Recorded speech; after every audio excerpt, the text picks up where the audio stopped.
Claire Dawson had always loved airports. For most people, they were noisy, stressful gateways, places where patience wore thin and the hours dragged. For Claire, they were liminal spaces, thresholds between one life and the next. She could walk into a terminal burdened with deadlines, unfinished projects, and the weight of her daily grind, only to find herself boarding a plane and, with the roar of takeoff, leaving all of it behind for a while. This particular Friday evening, however, airports didn't feel magical. They felt exhausting. Claire had just finished 4 grueling days in Dallas for a corporate training summit. Her job in marketing required constant energy, standing at booths, giving presentations, hosting clients late into the evening over wine and steak dinners. For someone who secretly preferred the quiet of books and long runs on tree-lined trails, it was draining. She'd smiled so much her jaw ached. She'd shaken so many hands she could still feel the phantom grip of strangers when she closed her fist. By the time she reached the boarding gate for her flight back to Chicago, her mind was fogged with fatigue. She carried a paper cup of lukewarm coffee, clutching it like a lifeline, but even caffeine seemed powerless. She glanced at the departure board, Flight 2285, on time. Relief flickered. The only thing she wanted now was to sink into her seat, shut her eyes, and let the world blur. Row 12 wasn't first class, but Claire didn't care. She'd been lucky enough to snag an aisle seat during check-in. She wheeled her small carry-on down the jet bridge, nodded automatically at the smiling flight attendant greeting passengers, and found her spot halfway down the cabin. Tossing her bag into the overhead compartment, she slid into her seat, fastened the belt, and exhaled. Around her, the familiar choreography of boarding unfolded. Passengers shuffling in, overhead bins slamming shut, murmured apologies as people brushed past elbows and knees. Claire closed her eyes briefly. The hum of engines, the low murmur of conversation, the rustle of magazines. It was a white noise symphony she'd grown to appreciate over years of business travel. It wrapped around her like a blanket, muffling the sharp edges of stress. She glanced out the window across the row. The sky was painted in streaks of orange and purple, the last brushstrokes of sunset. For the first time all week, she felt a small sense of calm as the cabin door sealed shut and the safety demonstration began. Claire leaned back, letting her head rest against the seat. She mouthed the words along with the flight attendant out of habit. Seatbelt, oxygen mask, flotation device.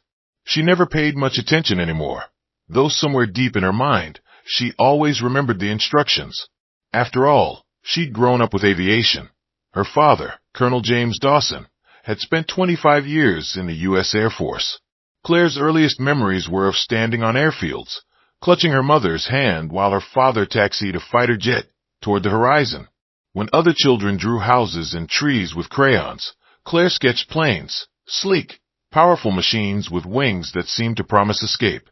Saturdays often meant visits to the base hangar, where she'd sit in the cockpit of a small trainer aircraft, her father's voice guiding her. Left hand steady, right hand smooth. Feel the controls, don't fight them. Those lessons never left her, even though she'd chosen a very different career path. While her father had dreamed she might pursue aviation, Claire found herself more drawn to art, storytelling, and, eventually, marketing. Still, the language of flight was woven into her DNA. She knew the sound of an engine spool up, the smell of jet fuel, the subtle vibration of landing gear retracting into the fuselage. These details didn't scare her. They comforted her. Tonight, however, exhaustion won out over nostalgia. She tucked her sweater beneath her chin and closed her eyes as the plane taxied to the runway. The powerful thrust of takeoff pushed her back in her seat, but she barely registered it. Her mind drifted. She thought briefly of her apartment waiting in Chicago, the cat her neighbor was feeding, the stack of laundry that would greet her tomorrow morning. Ordinary things, grounding things. By the time the plane leveled at cruising altitude, Claire was already half asleep. She dreamt lightly at first, images of clouds melting into one another. Her father's laugh carried on the wind, the sensation of floating weightless. Somewhere in the haze of her mind, she was back in the Cessna, 12 years old, her hands barely reaching the controls. Her father's voice guided her. Steady now. Trust yourself. The plane wants to fly. The dream shifted, blurred, became something else. She heard voices, indistinct at first, then sharper. The intercom crackled in her dream, too, pulling her between sleep and waking. A jolt of turbulence nudged her awake. She blinked, disoriented. The cabin was dim, overhead lights casting a soft glow on rows of drowsy faces. A few people flipped through magazines. Others had headphones in, heads bobbing with sleep. It was quiet, peaceful. Claire let her eyes drift shut again. And then, suddenly, the peace fractured. The intercom clicked on.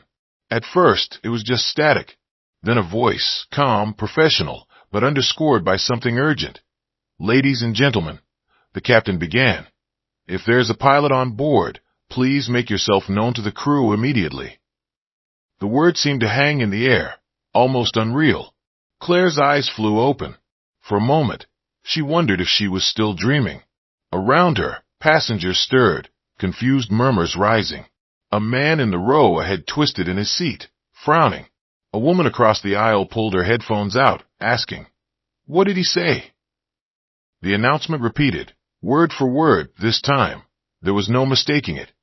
The hum of the engines continued, steady and indifferent, but inside the cabin, something shifted. Tension coiled like a wire. People exchanged wide-eyed looks, as if waiting for anyone, to stand up. Claire's heart quickened, her breath shallow. Her mind scrambled for an explanation. Why would a captain ask that? Was he sick? Was something wrong with the other pilot? She gripped the armrest, forcing herself to stay calm. But her father's voice, always steady, echoed in her memory. In the air, hesitation can be dangerous. Trust your instincts. Claire didn't yet know what awaited her in the hours ahead. For now, she only knew one thing with certainty. The quiet beginning of this flight was over. The intercom had gone silent again, leaving only the low hum of the engines and the buzz of whispers traveling through the cabin. For a moment, there was disbelief. Like everyone was waiting for the punchline to a joke no one wanted to laugh at. A captain asking for a pilot on board? It was absurd, the kind of scenario people read in thrillers or saw in movies, not something that happened 35,000 feet above the ground. Claire Dawson sat upright in row 12, her pulse quickening with every second that passed. Her seatbelt cut into her waist as if to remind her she was anchored to reality, not drifting in a bad dream. She scanned the faces around her. The man across the aisle, a balding accountant type with wire-rimmed glasses, was frozen with his mouth slightly open. The young couple in the row ahead exchanged nervous looks, hands gripping each other tightly. A teenager several rows back asked in a shaky voice, "Did he really just say that?" The flight attendants were already moving. Claire noticed their training instantly shift into action.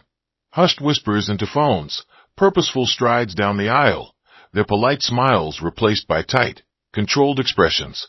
They tried to mask the urgency, but passengers could read it in their eyes. Something was wrong, seriously wrong. The captain's voice came again, slightly fainter, as though strained. "Ladies and gentlemen, if there is a licensed pilot on board, please press your call button or alert a member of the cabin crew immediately." This time the desperation was unmistakable. It wasn't a drill. The whispers rose into a low murmur across the cabin, a collective ripple of unease. Some passengers sat frozen. Others craned their necks to look down the aisles, as if expecting a uniformed savior to appear, someone to stand up with calm authority and announce, "I'm a pilot. Everything will be fine." But no one moved. Claire felt her palms grow damp. She pressed them against her thighs, trying to ground herself. She wasn't a pilot. Not really. She had no commercial license, no hours logged in jets this size. But the knowledge she did have, the countless lessons in simulators, the afternoons in the cockpit with her father, stirred inside her like an ember reigniting. It wasn't enough. And yet, maybe it was more than anyone else on board could offer. Her thoughts tangled in a knot of fear and logic.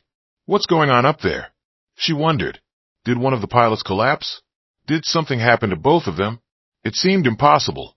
Pilots were professionals trained to the highest standards, their health checked relentlessly. The idea of both incapacitated at once felt like something from a Hollywood script. And yet, the announcement spoke for itself. Row 12 suddenly felt like the center of the universe. Claire's ears rang with the intensity of her heartbeat. She noticed details with unnatural clarity. The reflection of overhead lights on the window, the faint scent of reheated meals wafting from the galley, the way the man beside her fiddled nervously with the zipper of his jacket. Everything was magnified because beneath it all was the unspoken reality. 35,000 feet above the ground, with 200 souls on board, something critical had gone wrong. The flight attendant nearest to Claire, an older woman with graying hair tucked neatly into a bun, paused by row 10 to steady herself against a seat. She inhaled deeply, then continued toward the cockpit, her hand brushing the intercom phone at her hip. Her jaw was tight, her movements brisk. Claire thought she looked like someone bracing herself for battle. "Mommy, what's happening?" a small voice asked a few rows back. A child's question hung in the air, innocent but piercing. The mother shushed gently, her hand stroking the child's hair. But Claire could see the mother's eyes dart nervously toward the front of the cabin. For years, Claire had lived by instinct. The instinct to smooth over presentations, to improvise during client pitches, to juggle deadlines. But this wasn't the boardroom. This was life or death. And that same instinct was whispering to her now. "You know more than most people here. You might be the only one who can help." She shook her head quickly, as though trying to dismiss the thought. What was she supposed to do? Stand up and announce, "I'm not really a pilot, but my dad taught me a lot"? It sounded ridiculous, laughable even. The responsibility of actual lives pressed against her chest, like a weight she wasn't sure she could bear. Yet the silence of the cabin was deafening. No one else moved. No one else volunteered. The man with the wire-rimmed glasses finally muttered aloud. There's no way he meant what he just said. Probably some mechanical code. Right. His voice wavered, betraying the very doubt his words tried to mask. Claire wanted to believe him. But she knew better. Her father had once explained how serious pilots were about communication. We don't joke on the radio. We don't play with announcements. Words are lifelines in the air. The intercom chimed again, but this time it wasn't the captain's voice. It was the lead flight attendant. Her tone was calm, rehearsed, but Claire could detect the steel underneath. "Ladies and gentlemen, please remain in your seats and keep your seatbelts fastened. We appreciate your cooperation." It was the kind of announcement that said a lot without saying anything. Stay seated. Stay calm. Don't panic. Claire shifted in her seat, pressing her back into the cushion, but her mind refused to stay still.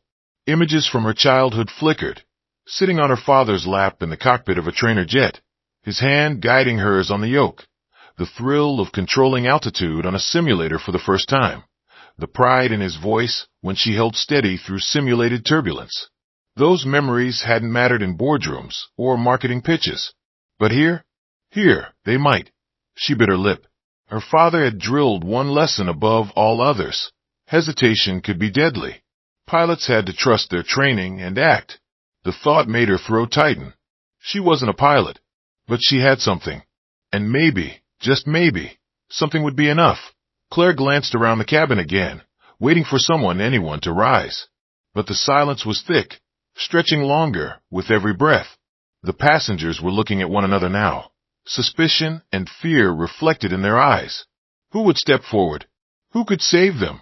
Her hand trembled as she lifted it toward her call button. She stopped short, hovering. Doubt screamed inside her. What if she made things worse? What if she wasn't enough? But another voice, softer yet firmer, pushed back. Her father's voice. Trust yourself. The plane wants to fly, and you know how to help it. She lowered her hand, hard hammering, but the seed was planted. Row 12 was no longer just a seat on a routine flight. It had become a crossroads, a place where her past collided with the present, demanding an answer she wasn't sure she was ready to give. And all around her, the unsettling announcement still lingered in the air like static, pressing down on every passenger aboard Flight 2285.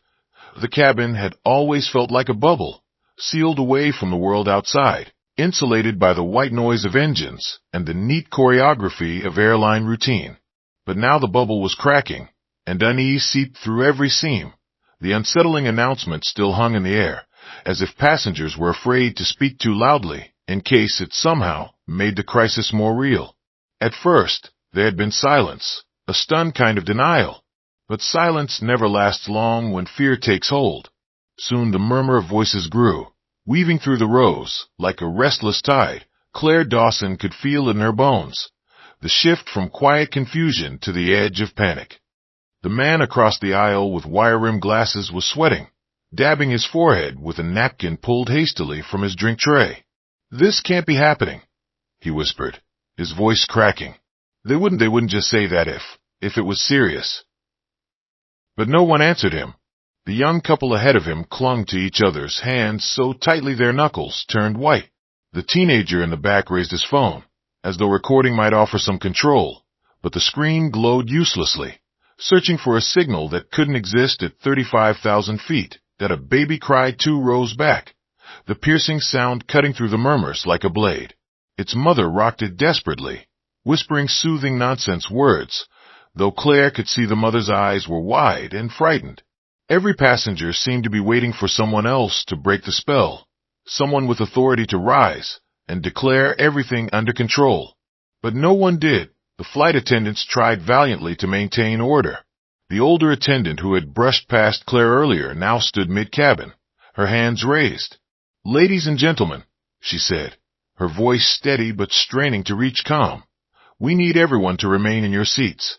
We are trained to handle emergencies. Please trust the crew." But the reassurance fell flat. People shifted, restless, exchanging nervous questions. Claire caught fragments. "Is the pilot dead? Did terrorists get in the cockpit? Are we going to crash?" Each whispered theory fueled the fire. Panic spreads differently than calm. Calm requires deliberate effort, but panic needs only a spark. And the captain's desperate request had been more than a spark. It had been a flare shot into the night sky. Claire pressed her palms against her thighs, grounding herself. She could feel her heart racing, each beat a drum in her chest. She tried to focus on breathing, steady and slow, the way her father had taught her before her first solo simulator run. You can't think clearly when fear controls your breath. Inhale, exhale. Fly the plane. Don't let the plane fly you. But she wasn't in the cockpit. She was in row 12, with 200 frightened strangers who looked increasingly like passengers on a doomed flight. The intercom chimed again. A hush fell instantly, every head snapping toward the ceiling speakers. But it wasn't the captain's voice. It was the lead attendant again. "Ladies and gentlemen, please stay seated. We are communicating with the cockpit and will provide updates as soon as possible. Your cooperation is appreciated." The words were careful, chosen with precision, but Claire heard the gaps between them. No reassurance that everything was fine. No explanation of what had gone wrong. Only a request for patience. The murmurs rose again, louder this time. Someone in the back shouted, "What's going on? Tell us the truth." Another voice echoed, "Yeah, we have a right to know." The attendants exchanged glances, their tight smiles cracking that Claire's fingers curled into fists. The tension was unbearable. She wanted to stand, to walk forward, to demand answers herself, but she knew that would only add to the chaos. And yet, staying still felt impossible. Her mind drifted back again to her childhood. She remembered the first time she'd sat in the co-pilot seat of her father's Cessna. She'd been 11, her feet barely brushing the pedals, her hands trembling on the controls. Her father had watched her with calm pride. "You're afraid because it matters," he told her. "But fear doesn't mean you can't do it. It means you're awake." The memory made her throat tighten. She was awake now, wide awake, in a way that was terrifying. The situation demanded action, but the enormity of it, hundreds of lives, thousands of feet in the air, threatened to paralyze her. Across the aisle, the man with glasses suddenly blurted, "Does anyone know CPR? Maybe one of the pilots collapsed. Maybe they just need help." His voice cracked at the edges. People glanced at one another, hesitant, as if weighing the possibility. But no one moved. No one wanted to believe the worst, even as their imaginations supplied darker scenarios. The young couple ahead whispered furiously. Claire caught a few words. Emergency landing nowhere near. The man squeezed his partner's hand, his knuckles pale. Row 12 felt smaller and smaller, as though the walls were closing in. Claire shifted. tugging at her seatbelt, suddenly aware of how trapped she was. The plane was enormous, yet in the face of crisis, it felt like a coffin hurtling through the sky. The flight attendants moved briskly now, up and down the aisles, checking latches, ensuring passengers stayed seated. Their movements betrayed urgency. Claire noticed one attendant slip into the galley, speaking quickly into the phone that connected to the cockpit. She returned moments later, her face carefully composed but paler than before. Claire's stomach dropped. Whatever was happening, it wasn't improving. The murmurs escalated again. This time, someone near the back tried to stand, only to be firmly instructed to sit down. "You can't keep us in the dark," the man shouted. His voice cracked with both fear and anger. Claire flinched. She recognized the dangerous edge of panic, turning to rebellion. The attendant raised her voice, steel beneath the calm. "Sir, you need to sit down for your own safety." The man sank back reluctantly, muttering, but his defiance had already spread. Passengers shifted restlessly, their eyes flicking toward the cockpit door as though sheer willpower could force it open. Claire's breathing quickened. This was unraveling. If no one stepped up soon, panic would turn into chaos, and chaos at 35,000 feet could be fatal, even before the plane touched the ground. Her father's voice whispered again in her memory. In a crisis, people freeze. They wait for someone to take the controls. Don't wait. But she was still frozen herself, caught between fear of failure and the pull of responsibility. For the first time, Claire allowed herself to imagine it fully. Standing up, walking past the staring passengers, stepping through that cockpit door. Her stomach lurched at the thought. She could almost feel the weight of the yoke beneath her hands, the overwhelming responsibility of 200 lives pressing down on her shoulders. And yet, another thought pierced through the fear. What if I don't? What if no one else can? The baby cried again. A woman whispered a prayer aloud. The engines roared, steady and relentless, carrying them forward into the unknown. And in row 12, Claire Dawson realized she was approaching a choice that could change everything. Fear had a taste. Claire could feel it in the back of her throat, metallic, sharp, like the tang of pennies held too long in the mouth. It wasn't the kind of fear she'd felt before. Not stage fright before a presentation, not the anxious flutter before asking for a promotion. This was primal, clawing at her chest, demanding flight when there was nowhere to go. She sat rigid in row 12, her hands gripping the armrests so tightly her knuckles whitened. Around her, the cabin had become a theater of quiet dread. Whispers circulated like smoke. Theories, rumors, prayers. The crew moved like dancers in a routine gone wrong, still trying to project calm, while their eyes betrayed urgency. And Claire? Claire was at war with herself. One voice screamed inside her. "You're not a pilot. You're a marketing manager. You can't control an airliner."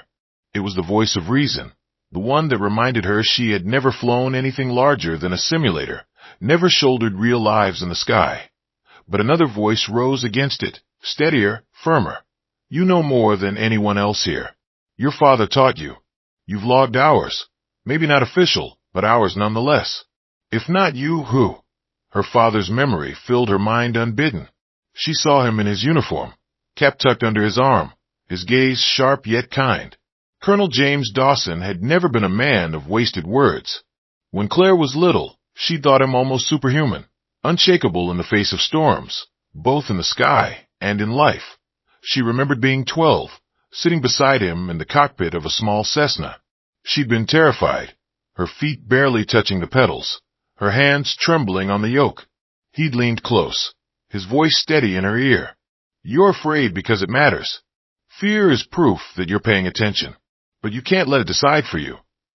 Those words returned now, like a lifeline thrown across decades. Claire closed her eyes, fighting for control of her breathing. Inhale, exhale. She tried to imagine what her father would say if he were here, if he were watching her in row 12. She knew the answer already. He would tell her to act. He would remind her that in emergencies, hesitation killed more often than error. But she was not her father. She was not a colonel, not a seasoned pilot.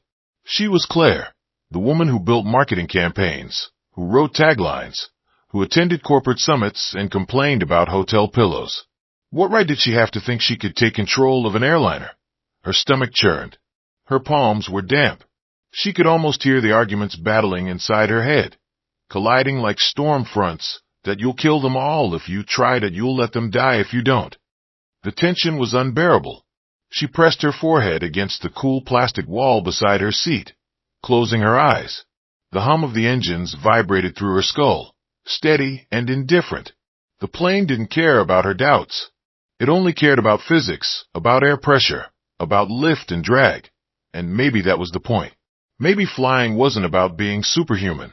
Maybe it was about trusting the plane to do what it was built to do, and trusting yourself not to get in its way. She remembered something else her father had said once, during a lesson in the simulator. Airplanes are loyal creatures. Treat them with respect, and they'll carry you home. Panic, and you'll fight them, and you'll lose. Claire's chest tightened. Respect, calm, focus. These were things she could summon. Maybe. Her thoughts were interrupted by the sound of raised voices. Toward the back of the plane, a man was standing, his voice sharp with panic. We deserve to know what's going on. You can't keep us in the dark. A flight attendant rushed to him, trying to soothe, but others were listening now, heads turning, whispers growing. Panic was contagious, and it was spreading fast. Claire watched, heart sinking. If the passengers lost control, if chaos erupted, it would only make things worse. This wasn't just about the cockpit anymore. The cabin itself was becoming unstable. A second crisis layered atop the first. Her breath quickened. The weight of responsibility pressed harder. She imagined walking forward. Imagined what it would feel like to stand before the cockpit door. Her legs felt weak just thinking about it. But she also imagined what would happen if she didn't. She pictured headlines. Flight 2285 lost after crew incapacitated. She pictured families waiting at arrivals, faces crumpling when the news broke. And she imagined her father's disappointment. Not anger, never anger, but the quiet sadness of a man who believed she could have done more. Claire opened her eyes. The cabin was buzzing louder now, the attendant's efforts to maintain calm faltering. The baby's cries had grown shrill, echoing through the rows. Passengers were leaning into the aisles, craning for answers. Her own fear pulsed like a second heartbeat.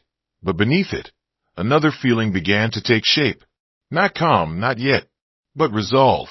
A thin, fragile thread of it, forming in the storm. She thought again of her father's words. Fear doesn't mean you can't do it. It means you're awake. Well, she was awake. Wide awake. And the time for hesitation was shrinking by the second. Still, doubt clung to her. She pressed her hands together, knuckles against her lips, whispering under her breath as if bargaining with herself. You don't have to land it. You just have to try. You just have to get up, walk forward, and say something. Someone will guide you. The captain will guide you. You won't be alone. The thought steadied her, if only slightly. She wasn't being asked to save the world single-handedly. She was being asked, maybe by fate, maybe by chance, to show up, to bring whatever she had to the table. Her pulse thudded in her ears. She glanced at the call button above her, her hand hovering again. The urge to press it warred with the terror of what would come after around her. The cabin noise rose another octave.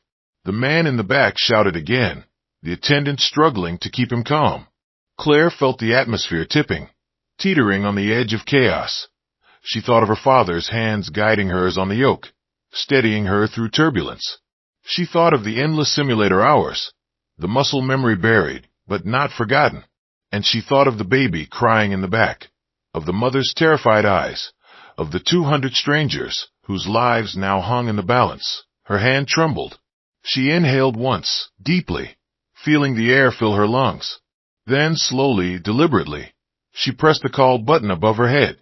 The soft chime was almost lost in the noise of the cabin, but Claire heard it.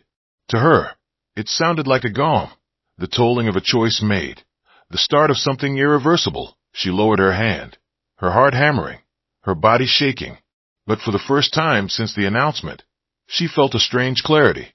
She was afraid, yes, terrified, but she was also awake and ready. Whatever waited for her beyond that cockpit door, she would face it. When the flight attendant appeared at her side, Claire almost lost her nerve. The woman's face was carefully composed, but her eyes betrayed the same strain Claire had seen in the others. She leaned down, her voice low, so nearby passengers couldn't overhear. "You pressed your call button?" Claire nodded, her throat dry. "Yes." She swallowed. "I'm not a commercial pilot, but I've flown. Small planes. A lot of simulator time." The attendant studied her, eyes flicking over Claire's face, as though weighing hope against risk. Then she gave a single, decisive nod. "Come with me." Claire's stomach lurched. She unbuckled her belt with shaking hands, her knees weak as she stood. Around her, passengers noticed immediately. Heads turned, eyes widened. Murmurs swelled like a rising tide. "Is she a pilot?" Someone whispered. "Oh, thank God." Another said. "She's too young," muttered a voice in doubt. The flight attendant placed a steadying hand on Claire's arm and guided her up the aisle. Each step felt like walking a tightrope strung between life and death. The weight of 200 pairs of eyes pressed against her back. She kept her gaze forward, forcing her legs to move even as fear screamed at her to sit back down. As she passed, some passengers whispered prayers, their lips moving silently. Others watched with a mixture of suspicion and desperation, as though her very presence was a gamble they hadn't agreed to take. Claire's cheeks burned, but she didn't stop. The aisle seemed endless, each row stretching longer than the last. She tried to steady her breathing, remembering her father's advice. "One thing at a time, Claire. Don't think about the whole mountain. Just take the next step." Step by step, row by row, she moved forward. Near the front, a child clutched a stuffed animal to his chest, whispering to his mother. "Is she going to fly the plane?" The mother hushed him, but her eyes followed Claire with naked hope that Claire's pulse thundered in her ears. She didn't feel like a savior. She felt like an imposter marching toward exposure. But she couldn't turn back now. The attendant stopped her just before the cockpit door, lowering her voice again. "Listen to me. I don't know the situation fully, but the captain asked. That means he believes he needs someone. So whatever you can offer, it's already more than what we have." Claire nodded, though her mouth was too dry to reply. The cockpit door loomed before her. It was just metal and hinges, painted a dull gray, but it might as well have been the gateway to another world. On this side, she was still Claire Dawson, marketing manager, weary traveler, ordinary passenger. On the other side, she would be something else, something she wasn't sure she was ready to be. The attendant knocked sharply on the door, then entered a code on the keypad. A buzz sounded, and the lock clicked. The door cracked open, revealing a sliver of dim light, the smell of electronics and recycled air. "Go," the attendant whispered. Claire hesitated only a fraction of a second before stepping through. The cockpit was smaller than she expected. Panels glowed with rows of lights, buttons, and switches, each one humming with significance. Screens flickered with altitude, heading, airspeed. The world outside stretched endless and dark, clouds lit faintly by the moon. Her gaze snapped to the two figures in the seats. The co-pilot was slumped motionless, his head tilted at an unnatural angle. Her chest tightened at the sight, but the captain, older, his face pale with sweat, was turned toward her, his eyes, though weary, lit with faint relief. "You came," he rasped, his voice rough but steady. Claire froze just inside the doorway. She gripped the frame as if afraid the moment she let go, gravity itself might fail. I'm not a commercial pilot. I've only flown small planes." "But," the captain cut her off with a weak shake of his head. "Doesn't matter. You've flown. That's more than anyone else. Sit." Her knees wavered. She glanced at the empty co-pilot's chair, its seatbelt hanging open like a mouth waiting to swallow her whole. The sight made her stomach lurch. Every instinct screamed to run, to let someone else, anyone else, shoulder the responsibility. But the captain's gaze held her steady. There was no one else. With trembling hands, she lowered herself into the seat. The chair swallowed her, the panels wrapping around her like a cocoon. She could feel the heat of the electronics, the vibration of the engines thrumming through the frame. She stared at the yoke before her, its shape both familiar and alien. She'd gripped controls like it in simulators countless times, but this was no simulation. The captain's voice broke her trance. What's your name? Claire. Claire Dawson. All right, Claire. He adjusted in his seat, grimacing. His right hand trembled visibly as he reached toward a switch, then pulled it back with a pained hiss. I'm Captain Harlan. I need your help. Just do what I say. Nothing more, nothing less. Can you do that? Claire swallowed hard, forcing herself to nod. Yes. He studied her a moment, then gave a faint, weary smile. Good. Then we have a chance.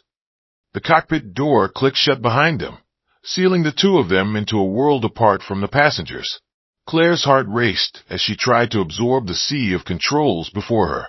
So many dials, switches, levers. It was overwhelming. Yet beneath the layers of complexity, she recognized the fundamentals. Throttle, yoke, rudder pedals. Different vessel, same principles. Her father's voice echoed in her head. Airplanes are all the same at heart. Big or small, they still want to fly. Trust that and you'll be fine. She tightened her grip on the armrests. She wasn't fine. She was terrified. But she was here. She had stepped forward when no one else had. That realization, fragile as it was, steadied her. The captain's voice cut through her thoughts. First things first, we're stable. Autopilot's holding course for now. That gives us time. He paused, drawing a ragged breath. But my first officer's gone, and I can't do this alone. You'll have to be my hands when mine fail. Claire turned her gaze to the unconscious co-pilot, her stomach twisting. She forced herself to look away. What happened? Medical emergency. Sudden. No warning. The captain's jaw clenched. And I'm not far behind. I can still guide you, but physically, I won't last. Claire's chest tightened. She wanted to run, to scream, to beg someone else to take her place. But she stayed seated. Her hands trembled, but they hovered over the yoke now. Closer than ever, behind her. 200 lives waited unknowingly for her next choice. For the first time, Claire felt the plane not as a passenger, but as part of its command. The vibrations through the seat, the faint resistance in the pedals beneath her shoes, the soft hum of instruments. It was alive, and she was tethered to it. Her father's words echoed again. The plane wants to fly. Trust it. Claire inhaled deeply. For the first time since pressing that call button, she believed maybe, just maybe, she could. And so, in the small, glowing cocoon of the cockpit, Claire Dawson crossed a line. She was no longer simply a passenger in row 12. She was stepping into the unknown, toward fear, responsibility, and something that felt terrifyingly like destiny. The cockpit closed around Claire like a pressurized vault. Once the door clicked shut behind her, the world of the passengers ceased to exist. Out there, people whispered, prayed, speculated. In here, there was only the dim glow of instrument panels, the hum of electronics, and the suffocating awareness that 2 lives had suddenly become responsible for hundreds. Claire sat frozen in the co-pilot's chair. Her fingers hovered over the yoke, but didn't touch it, as if contact alone might seal her fate. Captain Harlan's breathing was labored. Sweat beaded on his forehead, catching the faint light of the overhead displays. He adjusted his headset with a trembling hand, then motioned toward the one hanging near Claire's seat. "Put it on," he said, his voice rough. Claire fumbled with the headset, her hands clumsy, then slipped it over her ears. The cabin's background noise dulled instantly, replaced by the crackle of radio chatter. She caught snippets of air traffic controllers issuing clearances, other pilots acknowledging in clipped, confident voices. The rhythm of professional aviation, steady and controlled. And then there was her, a marketing manager in way over her head. Her throat tightened. "Claire," Harlan said, pulling her back. His eyes met hers, steady despite the strain in his face. "You've done some work, right? You know the basics." "Yes," she whispered, barely audible. "Good. Then let's start there. Look," he gestured toward the central panel. "We're at 35,000 feet. Autopilot's flying steady, heading west. For now, the plane's taking care of itself. But autopilot won't land this bird. That'll fall to you and me if I'm still conscious." His words slammed into her. Land the plane? Her breath hitched. She wanted to laugh, to say he must be joking. But the look in his eyes told her this wasn't hyperbole. This was fact, Harlan continued, forcing his voice into the calm rhythm of an instructor. First, learn your space. This side, your side, handles navigation and radio. Mine's primary for flight controls. But if I go down, you take both. Understand? Claire nodded stiffly, her eyes darting over the panels. Lights blinked in a language she only half understood. Good, he said. Now breathe. You'll do fine. His words were meant to reassure, but they only magnified the weight of what was being asked. Claire sucked in a shaky breath, forcing air into her lungs. Point one thing at a time. She reminded herself, don't think about the mountain. Just the next step. Okay, Harlan said. He flicked a switch with a shaking hand. Time to talk to ATC. They need to know our situation. Her stomach dropped. Talk to air traffic control. He pointed to the comm panel. You'll transmit for me. Push this button when you speak. Say exactly what I tell you. Nothing more, nothing less. Claire's finger hovered over the button. Her pulse pounded in her ears. Ready? Harlan asked. No, she whispered, but a faint smile tugged at the corner of his mouth. That's the right answer. Do it anyway. He cleared his throat, then dictated. Center, this is Flight 2285 declaring an emergency. Claire pressed the button. Her voice trembled as she repeated his words. Center, this is Flight 2285 declaring an emergency. The reply was instant, professional, and calm. Flight 2285, Roger. State the nature of your emergency. Harlan gestured again.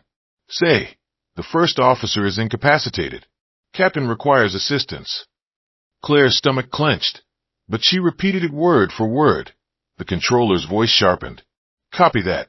Do you have a qualified pilot on board? Claire faltered. The word qualified rang in her head like a bell. She glanced at Harlan, who gave a short nod. Say, we have limited pilot experience available. Request vectors for nearest suitable airport. She repeated it. Her voice cracked halfway through, but she forced the words out. There was a pause on the frequency. Then, Flight 2285, copy. Stand by. Static filled her ears. Claire's pulse hammered. She imagined controllers on the ground exchanging urgent looks, scrambling to coordinate. Somewhere below, entire teams were now aware that their lives hung in the balance of a half-trained passenger. Her palms slicked with sweat. She wiped them against her jeans. Harlan leaned back in his seat, his breathing ragged. See, you're doing it. Claire turned toward him, eyes wide. No, I'm just repeating what you say. Exactly, he said with a faint grin. And that's all flying is at first. One instruction at a time. His composure, even in pain, was staggering. But she could see the truth in the tremor of his hands, the paleness of his lips. He was deteriorating. The reality clawed at her. If he lost consciousness, she wouldn't just be repeating his words. She would be improvising, guessing, risking everything. The radio crackled again.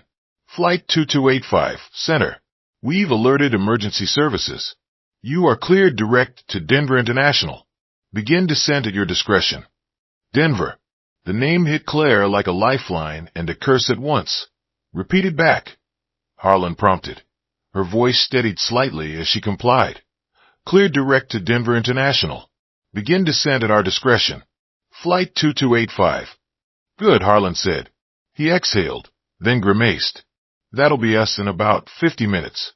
Plenty of time to get you comfortable. Comfortable. Claire nearly laughed. You want me to be comfortable? His eyes twinkled with grim humor. Flying's all about comfort. You panic, the plane panics. You breathe, it breathes.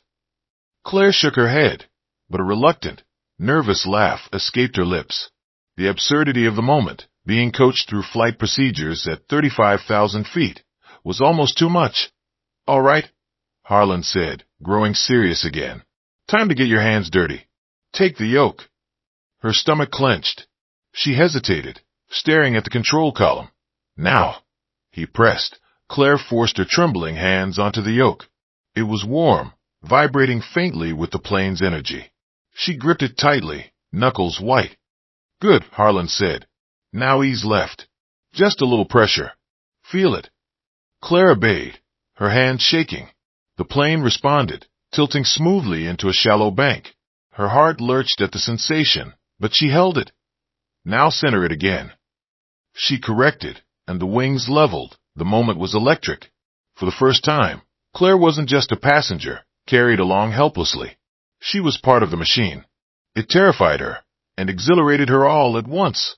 Nice, Harlan said, his voice approving. See, you and the plane, you're already talking. Claire's chest heaved with shaky breaths.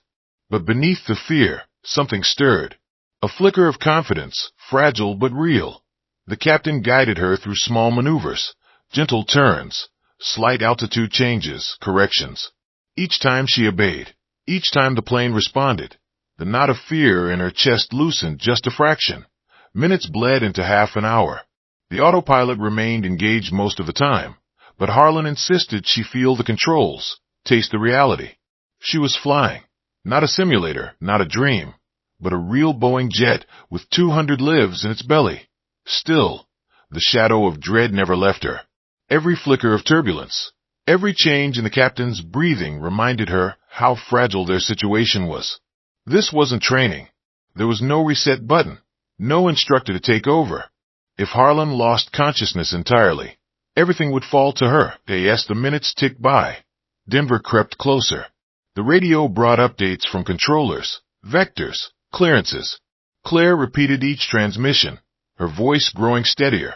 She was no longer just an echo of Harlan's commands. She was beginning to sound, almost, like she belonged, almost, because beneath it all, she knew the hardest part was yet to come. Landing.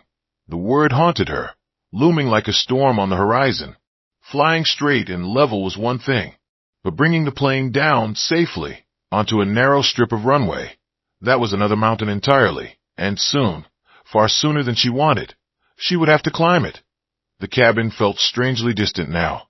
The hushed murmurs of passengers, the occasional cough, the rustle of movement, it was all sealed behind the reinforced cockpit door. And here, time ticked differently. Every second stretched, dense with responsibility. Every decision vibrated outward, touching 200 lives. Claire sat rigid in the co-pilot's chair, headset snug, her eyes locked on the glowing displays before her. She had memorized the essentials in the past 30 minutes, thanks to Harlan's instruction. Altitude, heading, airspeed, vertical speed. She could recite the numbers like a mantra, but memorization wasn't mastery, and the truth pressed like a weight on her chest. Soon she would have to do more than repeat. She would have to act. The radio crackled. Flight 2285, descend and maintain 20,000 feet. Begin descent now. Claire pressed the transmit button, repeating the instruction exactly as she'd been taught. Her voice shook slightly, but she made through. She glanced at Harlan. His face was pale, his breathing shallow. The captain's earlier strength seemed to drain faster now, as if every instruction cost him twice the energy. But his eyes were still clear. All right, Claire, he murmured. This one's yours. Autopilot's not going to do it all. Dial it down, then guide us. Her hand hovered over the autopilot panel. She remembered his explanations. She adjusted the altitude selector to 20,000 feet, her finger trembling. Then, as Harlan directed, she nudged the vertical speed knob. The aircraft responded. A gentle hum changed pitch, and the sensation shifted in her body. The nose dipped. Her stomach fluttered. They were descending. Her breath hitched. I just made this jet fall out of the sky. Good, Harlan said faintly. Just a controlled fall. Don't overthink it. But Claire was overthinking everything. The weight of the yoke beneath her hands, the numbers flickering on the screens, the awareness that steel and fuel and human lives were dropping closer to Earth with every second. She gripped the yoke tighter, as if holding it hard enough might anchor her to control. The radio broke in again. Flight 2285, reduce speed to 250 knots. Her mind blanked. She glanced at Harlan. Panic in her eyes, he coughed, grimaced. Throttle. Pull back gently. Her hands moved almost on instinct, easing the levers back. The engine's roar softened. The numbers on the airspeed indicator ticked down. She watched them with hawk-like intensity until they steadied at 250. The controller's calm voice returned. Well done, 2285. Expect vectors for final approach shortly. Claire repeated it back, her words steadier this time. When she released the transmit button, she exhaled hard, realizing she had been holding her breath. Harlan gave a weak chuckle. See, you're already a natural. She shook her head violently. No, I'm not. I'm barely hanging on. That's what flying is, he said softly. Hanging on, until you don't have to anymore. His words hit her harder than she expected. A mix of encouragement and resignation. She saw the sheen of sweat on his forehead, the sag of his shoulders. He wasn't going to last much longer. The realization tore through her like turbulence. She wanted to scream, "Don't leave me. Don't make me do this alone." But the words stayed trapped behind clenched teeth. Instead, she forced herself to focus on the displays. Outside, through the small forward windows, the sky was deepening into late afternoon. The horizon stretched endlessly, a blanket of clouds broken only by the faint suggestion of mountains far below. Somewhere in that sprawl of earth was Denver, with its sprawling runways and flashing beacons. Somewhere down there, safety waited, if she could reach it. "Claire," Harlan said suddenly, his voice hoarse. "Listen carefully now." She turned sharply toward him. "Landing is coming. Approach will talk you through. But here's the truth. The plane wants to land. You just need to help it." He coughed, his body shuddering. "Trust the instruments. Trust what you've learned. Don't fight her, guide her." Claire swallowed hard, nodding. But inside, terror coiled. Every simulator session she'd done with her father had ended in a neat, digital landing. But this wasn't a simulator. There was no reset. The radio came alive. "Flight 2285, descend to 10,000 feet. Turn left heading 180. She repeated it, then glanced to Harlan. He gestured weakly. "Do it. Dial down to 10. Her fingers moved, setting the altitude to 10,000, adjusting the heading knob. The plane responded, banking gently to the left. She felt the tilt in her stomach, saw the horizon shift outside the windows. The descent deepened. Numbers fell faster.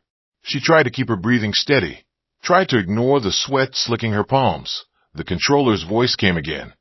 2285, reduce speed to 210 knots. Claire pulled the throttles back carefully, until the speed bled away to match. "Good," Harlan murmured. His eyes closed for a moment. "Hey, stay with me," she snapped, her voice cracking. Panic rose in her throat. His eyes fluttered open, a faint smile twitching on his lips. "Still here. But Claire, if I fade, don't you dare freeze. Promise me." She blinked hard against tears. "I promise." The silence that followed was deafening. The radio cut in again, brisk and steady. "Flight 2285. Expect ILS approach runway 35 left. Turn right heading 210. Descend to 5,000. Her mind reeled at the jargon, but Harlan rasped. "Instrument approach. They'll line you up with the runway. Just follow their headings. Trust them." Her trembling fingers made the changes, dialing altitude, turning the heading knob. The aircraft obeyed. Outside, the horizon had changed. Through breaks in the clouds, Claire could see the jagged line of the Rockies, shadows stretching across them. And beyond, in the distance, faint glimmers of civilization, lights scattered across the land. Denver, her chest tightened. It was real now. The ground was approaching fast. The radio instructions kept coming, precise, calm. Each one Claire repeated back. Each one she executed with nervous precision. Then came the call she dreaded. "Flight 2285, maintain 5,000. Reduce speed to 180 knots. Cleared ILS approach runway 35 left." Claire repeated the clearance, her voice catching slightly. Then she turned to Harlan, whose eyes were barely open. "Now what?" she whispered. He drew a shallow breath. "Now you fly her home." Her hands shook as she reached for the yoke. The autopilot had carried them this far, but she knew what this meant. Soon she would disengage it. Soon it would be her hands alone. Her father's voice echoed from years ago, ghostly but clear. Landing isn't about fighting gravity. It's about working with it. Guide the plane, and trust it to do what it was built to do. Her heart pounded. She wasn't sure if she could trust herself, but she had no other choice. Through the windshield, The runway lights flickered in the distance, like a chain of stars laid out just for her. The descent had begun in earnest, and there was no going back. The runway lights shimmered like a promise in the fading dusk, a string of pearls stretched across the earth. Claire's throat was tight, her palms slick, her heartbeat so loud it seemed to drown out the steady hum of the engines. She had been waiting for this moment and dreading it in equal measure. 2285, you are 5 miles from the runway. Cleared to land, runway 35 left. Winds calm. The calm voice from Denver approach should have been reassuring. Instead, it felt like a spotlight on her, the words hammering in her ears. Cleared to land. That clearance was meant for a captain, a professional. Instead, it was for her, a marketing manager from Phoenix who had never flown anything bigger than a simulator. She repeated the clearance, her voice trembling but audible. Then she looked to Harlan. The captain slumped in his chair, his breathing shallow. His skin had taken on a gray pallor. Still, when she met his eyes, there was a flicker of focus there, a silent command. Do it. Claire, he rasped. His voice was barely a whisper. Autopilot disconnect. It's all you now. Her stomach lurched. She wanted to refuse, to say no, to beg him to stay awake and land it himself. But his trembling hand moved weakly toward the yoke, urging her. The message was clear. She had to finish this. Her finger hovered over the autopilot disconnect switch. The entire plane, 200 souls, thousands of pounds of metal and fuel, rested on this moment. She pressed, a sharp tone filled the cockpit, and the plane's subtle, steady hum shifted. The yoke grew heavier in her hands, alive, trembling with energy. For the first time, she felt the aircraft's raw power pulsing through her palms. The descent steepened slightly, and her breath caught. She pulled back gently, remembering her father's mantra. Guide it. Don't fight it. The nose responded, leveling out. She was flying. Her grip tightened, knuckles widening.